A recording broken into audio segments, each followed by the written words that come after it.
What's up, y'all? It's your boy Red, and welcome to my Sonic Lost World playthrough. So, yes, this is Sonic Lost World, which came out after Generations. This came out in 2012. Yeah. So, this was like I remember we were really had high hopes for this game. And just to start off, I like this game, but at the same time, I have like a lot of conflicting feelings about it. But another thing, I'm gonna just give y'all a heads up. And this really only applies to this video. So later in the video, man, I don't know what my computer was doing. Apparently it was recording from like the internal microphone. So bro, you couldn't hear me like literally, like, well, you can't really hear me like talking or doing anything for real, like nothing that'll make me be like just throw the recording away.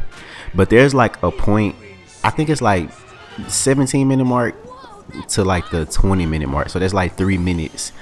Man, I had turned on a show and I was literally listening to it because sometimes I need to listen to something while I'm playing these games, because I'm gonna go crazy just sitting here looking at this shit by myself.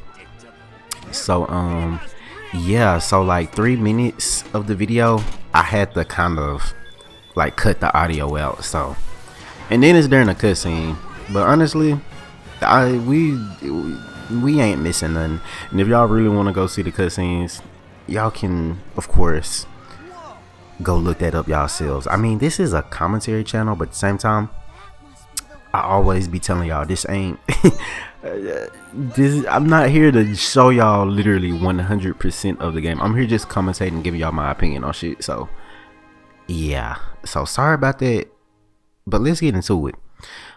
So yeah, this is Sonic Lost World. This is after Generations, after Colors. This is fresh when the series is still like pretty much has like a positive like outlook on it. Like I said, Sonic Generations was probably one of the best Sonic games to come out. So a lot of people had high hopes for this, including me. And I'm gonna say honestly, and I'm speaking for the Wii U version. I think this game is pretty. I think it's solid actually. Like I don't think this is the best Sonic game, but I don't think this is the worst neither. But honestly, I will say that the game has a lot of highs and a lot of cool moments, but at the same time, it's some moments where I just be like, man, I can't stand this game. So that's why I say I have just conflicted feelings on this game. Like I don't know, 1 minute I love this game and then the next minute I hate this game. So as y'all can see, Sonic's like whole moveset and the way he controls is a little different now. Like I say this is almost like a mashup between like the Boost trilogy controls with a little bit of like Sonic Adventure like mixed in a little bit. But honestly, this feels more like a this feels closer to the Boost games more than anything. But visually, honestly, not even just visually, it's a lot of things about this game that reminds me of like, I don't know, like Mario or something. Like this is the most Nintendo coded Sonic game like ever. Which kind of makes sense, because if I'm not mistaken, this game was done, I think it was like this game and some other ones at some point around this time when this came out. I guess Sega had like some type of collaboration with Nintendo, so I'm not sure if Nintendo like put some money in this game or like what. But man, I swear, like the way the levels are structured and then the way everything like kind of looks, like it's very like, I don't know, it's very Nintendo coded. Like I said, like we're going to the whole like 6 to 8, 7 worlds, whatever you call it, and they all have like the themes. Like right here's like the green level theme, and then the next theme is gonna be the desert, and then it's gonna be the forest, and then it's gonna be the ice world, and then it's gonna be the sky world. Honestly, eh, I mean, I feel like it's cool for Sonic to do this at least like one time. But I'm gonna be honest, like I'm not a super fan of that whole like concept. Like, something like this I'd rather Mario do. Which of course, even Sonic, when even other Sonic games, of course they follow like, you know, these like stereotypical like level themes. Like even like Sonic 2 and 3 and stuff like that. Of course there's like the water level, and then there's like the lava level, and then there of course there's always gonna be like the green hill like type joint. But I think this game kind of like it gets a little too generic like sometimes. But at the same time, I will say this game does have like its own like style and like visual identity. But at the same time, I'm also conflicted because, like I said, it's very Nintendo coded, and a lot of things this game tries to do feels like, I don't know, like it's trying to be a sequel to Colors a little bit. Which, oh my god, we gonna get into it when we get into it. But the Wisp in this game, ooh, they are such a downgrade. Like, I swear. And that is crazy. Like, I'm talking about new Wisp, and the new Wisp are actually probably worse. But even the returning Wisp, they are not as fun to play as in Sonic Colors. So yeah, there's that. But we'll get to it when we get to it. Well, Cyan Wisp, Laser, he works pretty much the same. Oh, and here's like the parkour. So this is another thing, and honestly, I think the parkour system is actually really cool. I fuck with it heavy. I think that's like one of the, well, actually, let me kind of explain what the control is like. So there's a run button now, just like Mario, 2D Mario. A lot of people give that flack, but honestly, I don't mind it in this game a little bit, because sometimes I be feeling like, yeah, it is kind of cool to like be able to like go a little slower for like certain platforming sections and stuff like that. But at the same time, I feel like the run button, it feels kind of weird, because in games like Sonic Adventure 1 and 2, it's like you're like as you run up or down, it's like you're gradually, you know, getting to like a certain speed. Like you really feel like the momentum and the physics and whatnot. I feel like the run button, you're kind of just like that is thrown out the window. It feels like when you hold the run button, you're just running at that set speed. So yeah, there's that. And I had to cut. Yeah, this part, I felt bad, but at the same time, I don't feel too bad. I had to cut, cause man, I guess the game is like trying to connect to like the leaderboards and stuff, and I don't think my Wii U was not connected to the internet at the time of this part. Now I did connect it later on to like make that pop up go away, but yeah. So I've already told y'all, apologizes for all the technical difficulties, but yeah, the show must go on. But anyways, got the run button, that's cool, that's whatever, that doesn't bother me. And we have the spin dash back too. The spin dash, honestly, I mean, on the surface, the spin dash is like, of course, like the spin dash, but it kind of reminds me of like the boost. That's why I say this game is really like, it's not, the control isn't too like far off from like Colors and Generations and stuff. Like the spin dash is pretty much the boost.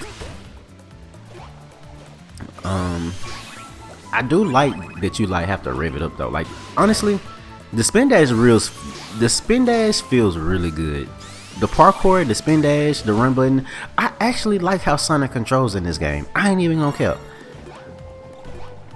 Like I think Sonic controls pretty decent, and I like how you can see like that right there. Like I like how you can grab like the ledges and like climb up, or like correct yourself if you maybe like falling down a pit. You can like grab the wall and like run up it a little bit. Like I kind of do like that. Now what I don't like is the whole homing attack situation. So in the 3DS version, this is different too. But I I think the homing attack, you have to press a different button. I forgot which button. I think it's you press X or Y. I think A or B is to jump, and then you have two different buttons. So you have an option. You have an option to do either the homing attack, or you have the option to do this kick. And man, I hate that. Like that kind of brings the points down in terms of control. Oh, and there's the bounce bracelet. I'm gonna talk about that in a minute. But yeah, we'll see more of it in the playthrough.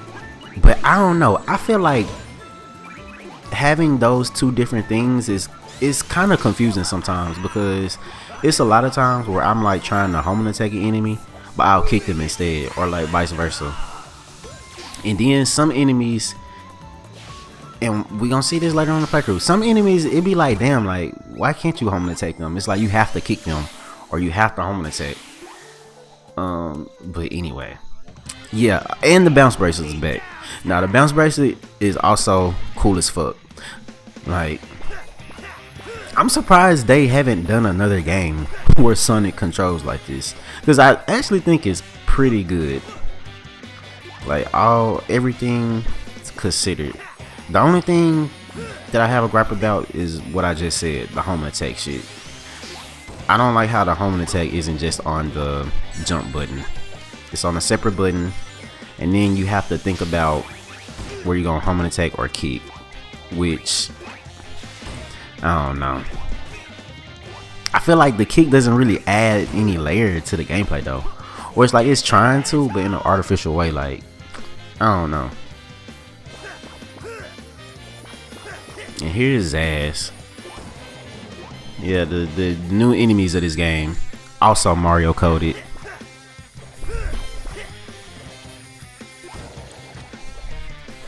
Well, I won't say necessarily it's Mario coded, but I mean this is a very Nintendo idea that they're putting Sonic spin on it.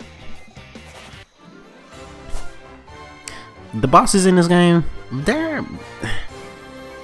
okay, I guess. Honestly, bosses have never been like a strong suit of Sonic games. I ain't even gonna cap.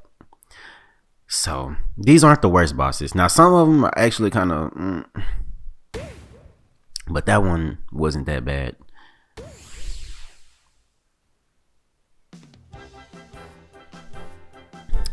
See right there, trying to connect to the servers. I don't even think that stuff is up no more.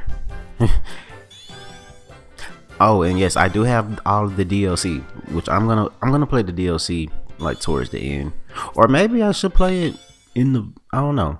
Y'all see when y'all see.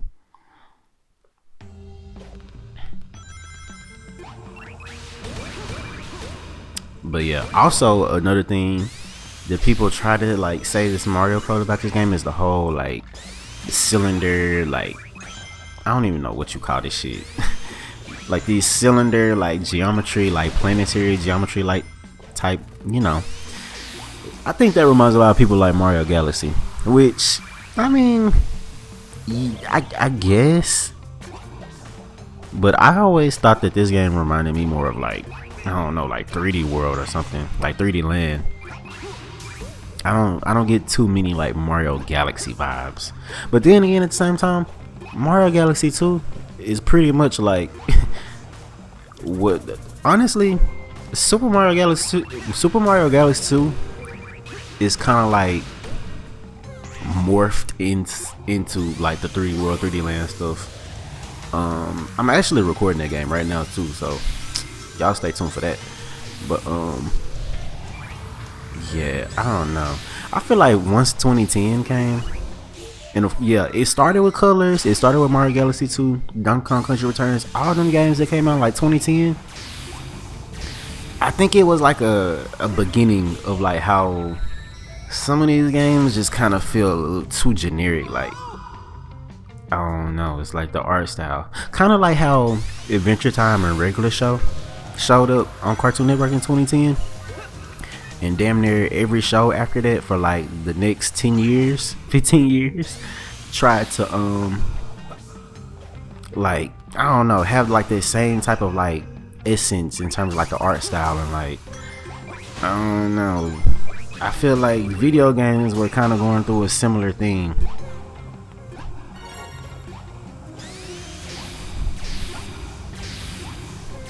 Ah, yeah. No, one thing I do love about the spin dash is, I don't know, it's like when you have it charged up and you jump, you can continue spin dashing. That feels so good. Like, the spin dash is legitimately fun in this game. Honestly, I think I can go as far as to say I think I fuck with the spin dash in this game. I think this probably might be my favorite like spin dash. Cause I mean, in Adventure 1 and 2, it's like you're just mashing to really get like, you know, the most speed and all that type of stuff. You're just like kind of mashing it, and you're like constantly spin dashing. But I feel like this game is kind of cool because you can, like, you know, you can keep it up. See, like right here, like I'm jumping. As long as you hold the spin dash button down, you're gonna keep your spin dash.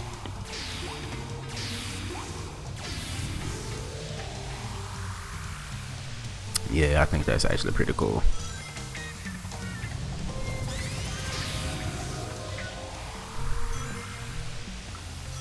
Okay. And yeah, so this game brings back saving animals. As y'all can see, animals is pretty much how we progress through the game too. Which honestly, I mean, it ain't really too many points where you're just gonna not have them. And even when you do, they throw all these like circus rings and stuff like that right there. And you'll be able to get like a whole bunch of animals. And this is the part of the video where this is the part of the video where I had to cut the audio out. Like I said, I had to I was contemplating on keeping it up, but I was like, man, I don't want anyone to really like, I don't know,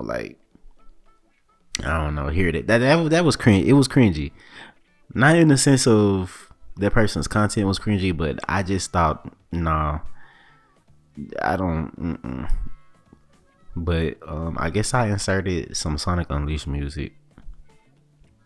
But yeah, these are the Deadly Six, and I don't know why the hell they got some of them blacked out in the background when they're in the trailers and on the box art. Honestly, I don't really know the story of this. Now, maybe they're like, honestly, I'm not a big Sonic comic guy. Maybe they're like IDW comics that talk about the Deadly Six. But honestly, my only exposure to them is in this game and ironically Sonic Dash. Which, that's funny because Sonic Dash and Sonic Runners, especially Sonic Runners, they take some of the assets from this game. Like the Zazz boss fight, that is literally in Sonic Dash, and it's pretty faithful to how it is in this game, honestly. Like sound effects, graphic, like everything. Like you literally just dodge the stars just like you do in this game. And then Sonic Runners, I think Sonic Runners, it has Windy Hill. I think Sonic Runners has almost all of the stages from this game, if I'm not mistaken. I know it has Windy Hill, and I know it has like the lava. What is it, like lava? I have no idea. Lava Mountain, I think that's what it is. And oh wow, y'all saw that? That's what I mean. Like I feel like Sonic's control is actually pretty decent in this game. I like how you can like correct yourself, because I feel like if that happened like in Adventure 1 or like Unleashed or something, I would have not been able to recover from that. But yeah, the audio is finna go back to normal in like literally 20 seconds. So yep, like I said, apologies, but hell, I did not feel like playing this again, so that's why. But yeah, have y'all played this before? Will I play this again? Honestly, like I said, if we gonna get into it some more, like Windy Hill is not that offensive, honestly. But when we get into some of these other levels, man, I swear some of these other levels will make you not want to play this no more. And that's just like, I don't know. That's just me being real blunt about it. Like, I love this game, but at the same time, I don't at the same time. Like, this is definitely not top 10 Sonic games, but this is definitely, like, you know, this is in the category of like decent, okay, good Sonic games. But I can't say that this is like something that you'll always want to go back and play. Unless you're just playing the levels you like, which if that's the case, go right ahead.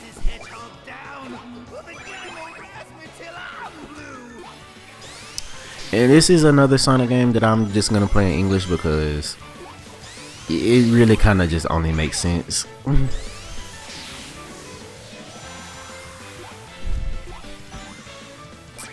here's this Wisp. And I swear, oh my god, the new Wisp in this game, they are so weird to control. I swear. Like, there's the asteroid. The asteroid isn't that bad, I guess. But there's like this new red Wisp. It's like a bird or like a hawk. That controls terrible. Or at least I was not able to get it to control pretty good. And then there's the, what else? There's like a music note Wisp, which is also not super fun. And then what else? The hover Wisp. You don't get to the hover Wisp until the damn near the end of the game. And that's another thing. You don't even, like, you know, in Sonic Colors, you know, you can backtrack after you've collected more Wisp, and then, you know, those Wisp that you collected would be in the old stages. This is just set up different. Like, there are no, like, wherever Wisp is in the stage, and when you first go there, that's it, if I'm not mistaken. Oh, ouch. But yeah, like, I don't think there's like the hover Wisp, like I said, you don't get that until Lava Mountain Zone. And I don't think the hover Wisp is in any stages prior to that. I may be wrong, but at the same time, I don't think I am. Oh, another thing control wise that they added. So apparently the homing attack can be charged up, but honestly, that shit be working like, that shit does it randomly, like when it wants to. Like, I don't know how you're supposed to, I don't know if there's a way the player is supposed to do it, or it's just the game trying to do it. See, like right there. But I guess he was out of health. But nah, it's sometimes when you be like with some enemies, you'll think it's gonna charge up, and it just like kind of doesn't. But then in the with the same enemy, like the next hit, it'll like charge up. So pretty confusing. But yeah. Oh, and this is, I feel this game has more cutscenes than Colors, if I'm not mistaken. And honestly, now Sonic Colors cutscenes were one thing. Actually, let's just save that for the next part, because this gonna be over with. But long story short, I mean, I don't think the cutscenes in this game are as strong, but I'll get more into it on part 2. Okay, so yeah, that was part 1. Like I said, I apologize for the technical difficulties, but we're gonna have a smoother experience next part going forward. So this is your boy Red, and I'll catch y'all on the flip side, and ciao.